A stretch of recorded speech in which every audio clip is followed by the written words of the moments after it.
বাংলাদেশের ইতিহাসের সবচেয়ে ম্যান্ডেটওয়ালা জনপ্রিয় সরকার, ইয়েট সবচেয়ে দুর্বলতম আচরণ দেখলাম এই সরকারের কাছ থেকে। যে বিষয়গুলো নিয়ে আমরা রাজনৈতিক দলগুলো সবাই একমত হয়ে গেছি, সেই বিষয়গুলো ইমিডিয়েটলি স্বাক্ষর করে বাস্তবায়ন হয়ে যাওয়া দরকার।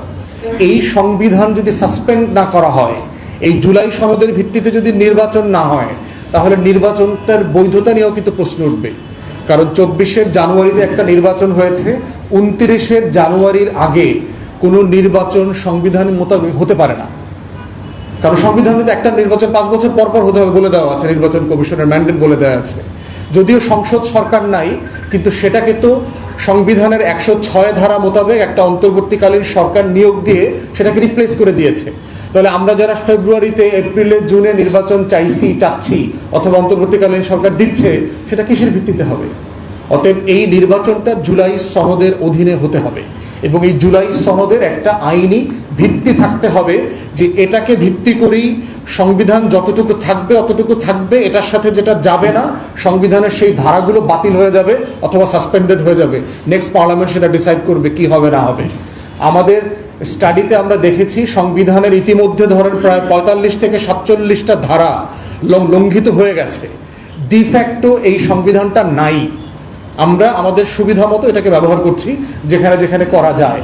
অতএব জুলাই সনদকেও সেই রকম একটা আইনি মর্যাদা দিতে হবে এবং সংবিধানকে সেই আলোকে ব্যাখ্যা করতে পারতে হবে। এই বাস্তবতাগুলো যদি আমরা মেনে না নেই, তাহলে জুলাই সনদে স্বাক্ষর করা, অংশগ্রহণ করা অনেক দল একসময় নিষিদ্ধ হয়ে যাওয়ার মতো আইনি ভিত্তি তৈরি হবে।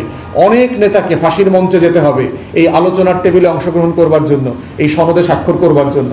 অতএব সেই আইনি ভিত্তির ফাঁকা জায়গাটা রাখবার জন্য আমরা আগামী সংসদ পর্যন্ত অপেক্ষা করতে চাই না। এটা প্রোক্লামেশন জারি করে এটা এখনই করা সম্ভব, সকল দলের সাথে আলোচনা করে।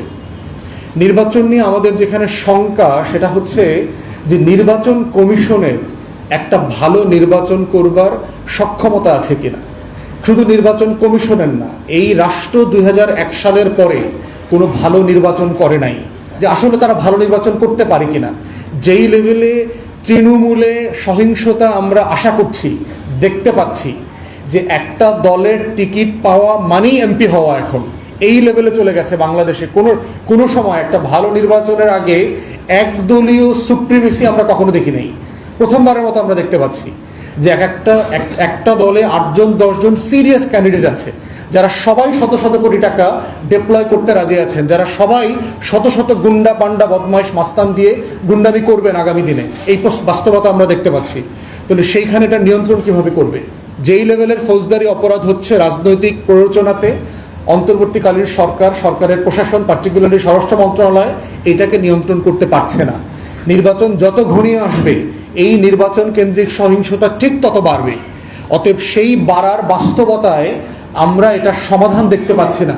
এই নির্বাচন কমিশন দেখবেন যে নির্বাচন সংস্কার কমিশন যেই প্রস্তাবনাগুলো দিয়েছে সেগুলো পর্যন্ত তারা এখন বাস্তবায়ন করতে চায় না। তারা সরকারকে বলেছে পরের নির্বাচন কমিশন করবে, এবং তারা খুবই নিম্নমানের কিছু প্রস্তাবনা দিয়েছে। এই রঙিন পোস্টার করা যাবে না, লিফলেট করা যাবে না, হাবিজাবি এইসব বলছে। গুরুত্বপূর্ণ নির্বাচনকে সংস্কার করবার যে কাজগুলো করা দরকার ছিল, এগুলো এখনো এই নির্বাচন কমিশন হাতে নেয় নাই। নির্বাচন কমিশন বলছে অক্টোবরে 30 তারিখ না যেন 31 তারিখে যারা ভোটার হবেন তারাই ভোট দিতে পারবেন। আমরা মনে করি এটা মিসগাইডেড এবং এটা ঠিক না। গণ অভ্যুত্থানের বাস্তবতা হচ্ছে যে আপনি কাউকে বৈষম্য করবেন না, কারো প্রতি অন্যায্য কোনো আচরণ করবেন না। যে তারিখে নির্বাচন কমিশন নির্বাচন দেবে, ঠিক ওই তারিখ সকালে যে ভোটার হবে তাদের সবাইকে ভোটার করা সম্ভব। এটা ডিজিটাল ব্যাপার। তো আমরা আমাদের জায়গা থেকে দাবি করছি, নির্বাচনের যেই দিন আপনারা ঘোষণা করবেন সেই দিন সকালবেলা যারা যারা ভোটার তালিকায় অন্তর্ভুক্ত হবার মতো থাকবেন, 18 বছর হবে, তাদের সবাইকে ইন অ্যাডভান্স ভোটার কার্ড করে দিতে হবে, আপনার ইস্যু করে দিতে হবে। এবং এটা ডিজিটালি করা সম্ভব। সারা দুনিয়াতে এই প্রসেস আছে। সেনাবাহিনীর পক্ষ থেকে বলা হয়েছে তারা সম্ভবত 60,000 সৈন্য ডিপ্লয় করবে।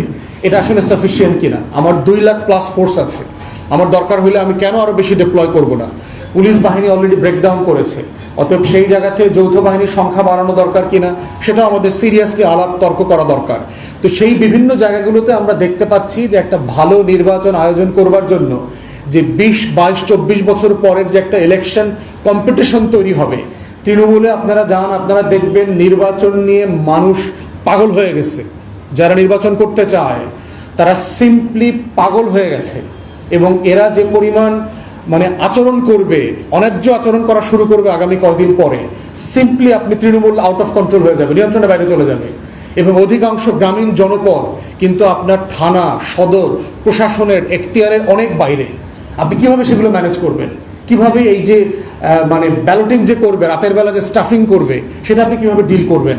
রাত 10টা 11টার মধ্যে যে শক্তিশালী প্রার্থী সে যে পুরো সেন্টার টাকায় নিয়ে যাবে না, সেটা কিভাবে নিয়ন্ত্রণ করবেন? এই পুরো চ্যালেঞ্জগুলো নির্বাচন কমিশন ডিল করতে পারবে কিনা তার গত 10 মাসের আমলনামা খতিয়ান দেখে আমরা সেই আস্থা আসলে পাচ্ছি না। তাই আমরা নির্বাচন ঘোষণার আয়োজনকে স্বাগত জানিয়েছি, কিন্তু আমাদের সিরিয়াস কনসার্ন আছে। এবং নির্বাচন কমিশন এখন পর্যন্ত গত 10-11 মাসে রাজনৈতিক দলগুলোর সাথে বসার প্রয়োজন মনে করে নাই। মানে এই যে আউট অফ টাচ, জনগণ থেকে বিচ্ছিন্ন আমলাতন্ত্র দিয়ে একটা ভালো নির্বাচন করা যে কত চ্যালেঞ্জিং, এই কমিশন আবার সেটা প্রমাণ করেছে। এবং এই কমিশনকে এটাও বলে দিতে চাচ্ছি, আগের কমিশন থেকে শিক্ষা নেন, এমন কিছু করবেন না যেটার কারণে আবার আপনাদের একটা গণ অভ্যুত্থানের জন্য মুখোমুখি হতে হয়। অন্তর্বর্তীকালীন সরকার ও প্রশাসন কিভাবে নিয়ন্ত্রণ করবে এই ব্যাপারে আমরা এখনো নিশ্চিত নই, কারণ তাদের গত 1 বছরের প্রশাসন নিয়ন্ত্রণ করবার জায়গাতে আমরা বেশ হতাশ। বাংলাদেশের ইতিহাসের সবচেয়ে ম্যান্ডেটওয়ালা জনপ্রিয় সরকার, ইয়েট সবচেয়ে দুর্বলতম আচরণ দেখলাম এই সরকারের কাছ থেকে। The strongest government is the weakest government.